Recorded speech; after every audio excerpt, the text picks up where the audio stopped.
The Galactic Empire spanned 1,000 systems and 100 species, each contributing to its cold efficiency.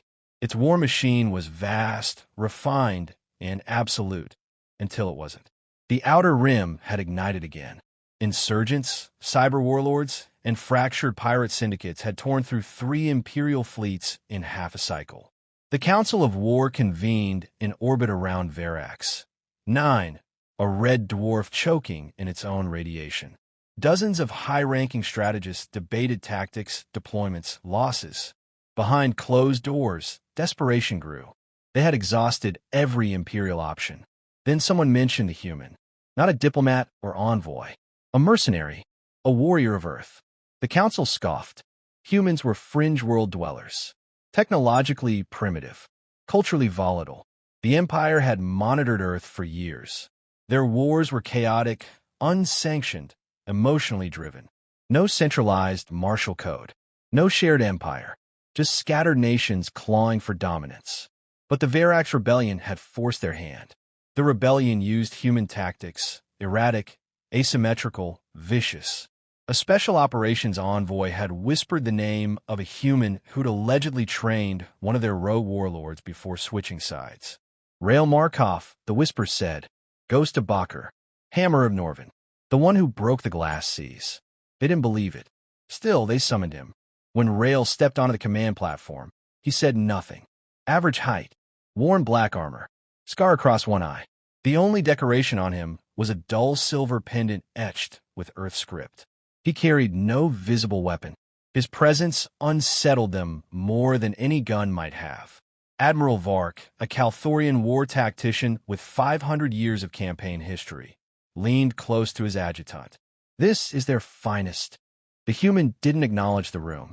He waited, hands folded, expression unreadable. An aide handed his profile to the council. It was meant as protocol. Background, service history, cultural notes. One junior officer, Talon, opened the file first. He skimmed, then froze. The council kept debating, until Talon stood up without permission. Excuse me, he said, voice dry. There's something you should see. Vark hissed. Then share it, officer. Talon turned the display outward. The holo expanded. Combat records filled the space. Campaign names the Empire recognized, and several it didn't. Confirmed engagements, 108. Confirmed enemy kills, 21,374. Species engaged, 14. Including Zarnathian Titans, tunnel-born CRYTH, and shielded Beltari Psi warriors. Methods, varied, mostly close quarter. High efficiency, local-lateral. Impossible, muttered a diplomat. No, said Talon. It's cross-verified. Human military archives. Independent mercenary logs. Empire battle data. The room fell silent. One of the council members whispered, That's more kills than 3 of our dreadnought captains combined. Markov said nothing. Vark leaned forward. You're telling me this human has killed over 20,000 sentients in sanctioned and unsanctioned combat? Talon nodded. Confirmed.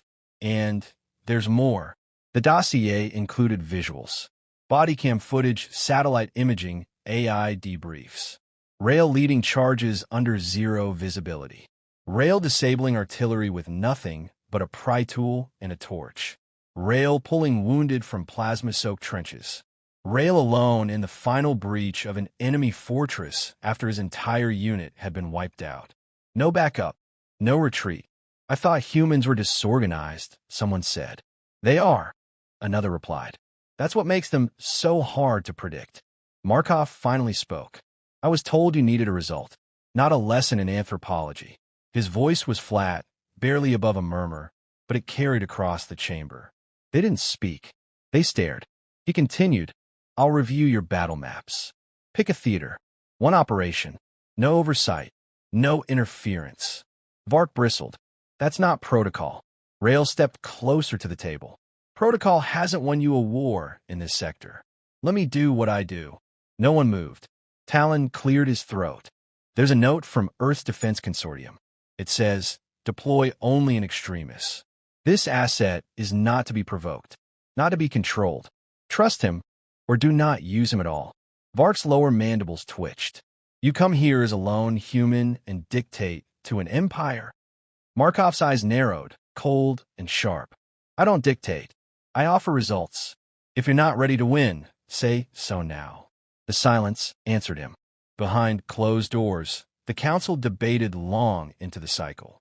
No one dared approach the human. Not yet. Not until they understood what kind of weapon they had just invited into their war. The authorization went through in less than an hour. A full intelligence sweep was ordered on Rael Markov. Not a surface scan, deep archival polls, cross-galactic verification, blacklist data leaks. What came back silenced even the most arrogant among the council. The earliest records placed Markov in the trenches of the Acheron Offensive, a civil war on Earth so savage that orbital observers labeled the entire region a red zone. He survived it. Not just survived, commanded. Led a fractured battalion through chemical storms and terrain that burned flesh. 18 confirmed engagements. 2 entire enemy factions collapsed under his strategies. Tactics that used terrain, sound, psychology. He played the enemy's fear like an instrument. Next came Bakr 6, a corporate war zone off Earth jurisdiction. No oversight, no rules. Markov entered as private security, left as the last man standing after a 12-day siege. The log showed a single message sent to an off-world contact. Area secured. All hostiles neutralized. Objective complete. Attached was a data packet containing 22 terabytes of war telemetry. Clean, efficient, precise. The kill count wasn't just high. It was surgical. No wasted shots. No collateral beyond acceptable thresholds. He didn't just win battles. He dismantled opposition. The log showed a staggering trend. Wherever Markov operated, enemy forces disbanded or surrendered within 3 cycles. Patterns showed that morale collapse happened before physical defeat. His presence alone had measurable psychological impact. The council called in xenopsychologists, analysts from species that prided themselves on understanding enemy behavior. They found anomalies in every data stream. Humans, they explained, were emotionally volatile yet structurally resilient. They didn't retreat when outnumbered, they adapted. Their pain tolerance spiked under stress. Their pattern recognition under trauma was unmatched. In every known species, prolonged exposure to high-stress combat resulted in degradation of decision-making.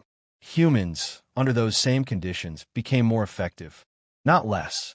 Markov's neural scans, obtained from past Earth military debriefs, showed enhanced synaptic density around threat response centers. Emotional dampening during combat. Post-mission, his readings normalized. He wasn't a sociopath. He simply had mastery over a combat state few species could even conceptualize. Some on the council still didn't believe it. They called it myth-building, propaganda, until they reviewed the encounter on Theta 12, an Empire outpost overrun by hive-wired mercenaries. Markov had been called in as part of an interspecies security contract. 48 hours after deployment, the enemy began retreating from a fortified zone for the first time in 6 months. A single operative had breached their command net, disabled their internal AI relay, left no bodies, just silence. Markov never filed a report, just left behind a device containing every weakness in their network, labeled, in case they come back. The kill count alone would have made him infamous. But it wasn't just numbers. It was who he killed. Warlords with 10-year reigns. Enforcers with nanite armor. Berserker units with cognitive dampeners. Even a Carthan bonecaller, a telepathic predator banned in most sectors for being unkillable in open combat. Markov's dossier marked it simply, eliminated. No regeneration detected. One council member, a year-in strategist who once served in the Whisper Wars, asked a blunt question: if this human is so dangerous, why haven't they used him more? The answer came from Talon, the officer who'd first opened the file. They don't unleash him often, because when they do, it isn't war. It's extermination. That word hung in the chamber. Fear began to replace curiosity, not spoken outright, but visible, in the way High Command changed the subject when Markov entered a room, and how security protocols were revised. A weapon that couldn't be controlled was dangerous. A weapon that chose not to be controlled was terrifying. Rael Markov wasn't just a soldier. He was a culmination of everything the Empire had never prepared for. A being forged in chaos, honed by loss, and capable of executing military miracles without oversight. His restraint wasn't weakness. It was discipline. His silence wasn't submission. It was warning. They hadn't brought in a warrior. They had summoned a force of nature with a human face. And the war hadn't even begun. The operation was green-lit without ceremony. A hostile occupation zone in Sector Varnex. 3 had remained impenetrable for 7 cycles. 30,000 enemy insurgents fortified within orbital junk fields, gravity-twisted terrain, and electromagnetic interference. The Empire had failed in every approach. Drone swarms, plasma bombardments, infiltration squads. Losses exceeded acceptable thresholds. No commanders volunteered. Rael Markov requested insertion within the hour. He asked for no support team. The council refused. A mixed-species unit of 12 was assigned to accompany him. Veterans. Decorated. Skeptical. None of them trusted him. Most viewed him as a relic. Quiet. Arrogant. The kind of soldier who let others bleed for his glory. Markov said little. He spent the transit reviewing terrain scans, heat maps, and resistance chatter. No orders. No speech. When questioned about objectives, he answered with 3 words: break their rhythm. Upon atmospheric entry, the unit was met with immediate hostility. Automated towers. Pulse fire scatter rounds. Standard response would have been retreat or cover fallback. Markov gave no command. He vanished into the terrain mid-drop. For 9 hours, the squad fought to hold ground. 3 injured. 2 killed. No sign of Markov. They assumed him dead, another overhyped human who failed to scale against Empire warfare. Then the enemy lines began collapsing. One by one, command relays went dark. Sniper nests silenced. Anti-air grids offline. The enemy began abandoning fortified zones without orders. Communications revealed panic. He's inside the wall. They're coming from underground. He's wearing our colors. We can't find him. Some messages ended mid-sentence. Markov returned without warning, dragging a stunned insurgent captain, still breathing, along with 3 stolen AI cores and targeting schematics. No explanation. He dropped them at the squad's feet and told them to move. Now, the squad followed, without question. For the next 30 hours, they advanced faster than any Empire force had in that sector. Markov moved like he had built the battlefield. He pointed to weak spots before scanners confirmed them. He predicted ambushes down to the minute. He mapped enemy fallback patterns before they occurred. At every step, he was 3 moves ahead. At one choke point, a Kelry heavy gunner refused his order to flank instead of breach. Markov didn't argue. He went alone. Minutes later, the blockade exploded from the inside. Not with brute force. With system sabotage that triggered a chain reaction in the power grid. Clean, precise, lethal. The squad began copying him. Their standard formations shifted. Their reliance on centralized commands eroded. They stopped using textbook maneuvers and began reacting based on chaos and instinct.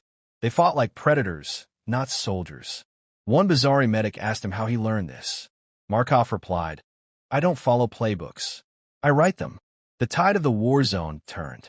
The insurgents, once emboldened, began to fracture. Morale disintegrated. Entire fire teams surrendered rather than engage. Drones recorded enemy units abandoning supply caches to flee before Markov arrived. Not a squad. The final stronghold, once thought unbreachable, fell in under 2 hours. No orbital support. No fleet presence. Just 13 operatives following a man who never raised his voice and never hesitated. Post-op reports showed a total of over 4,000 confirmed kills, 90% indirectly triggered by Markov sabotage and strategic manipulations. Enemy casualties mounted. Empire casualties, 2. The commanding officer back at Verax. 9 demanded a full breakdown of his method. Markov submitted only this. They expected order. I gave them entropy. Every member of his squad submitted requests for reassignment to his command. A junior officer wrote in his report, "He doesn't fight harder. He fights like a war already lost. And every time he moves forward, it's like he's making sure someone else doesn't have to." The operation was over, but no one called it a victory. They called it survival because Markov had decided they would. The council reconvened in silence. What was meant to be a post-mission debrief turned into something else, something quieter, more uncertain. Markov had done the impossible, not just taken the zone, but dismantled it, systematically, without excess, without celebration. He submitted no personal statements, no tactical justifications, no demands for rank or reward. His report was one line: area secured, resistance neutralized, minimal loss. There was no praise in the chamber, only calculation. The fear that had hovered earlier now rooted itself in certainty. This was not a soldier in the Empire's mold. He could not be shaped, bribed, threatened, or contained. Power like his wasn't built by Empire. It was forged in places the Council didn't understand, places the Empire had overlooked for centuries. Some argued for containment, quiet removal, discrediting. But no one wanted to be the one to make the first move. Talon reminded them of the Theta 12 incident, the facility that went dark after attempting to monitor him without consent. Everyone inside lost. No trace. No retaliation from Markov. He didn't need to threaten. People simply disappeared around him if they crossed a line. Others suggested giving him command, official capacity, full rank, direct oversight. But that came with risk. Markov didn't need their resources. He never asked for them. Giving him power would legitimize his methods, and those methods violated every rule the Empire had built to appear civilized. Instead, they stalled. The war continued in other sectors, and requests poured in from dozens of battalions, send the human, requesting Markov for forward command. Morale spike observed in units aware of his presence. The reports were consistent. Soldiers followed him because they knew he would win. Not hoped, not believed, knew. And knowing meant surviving. Outside the council, the legend grew.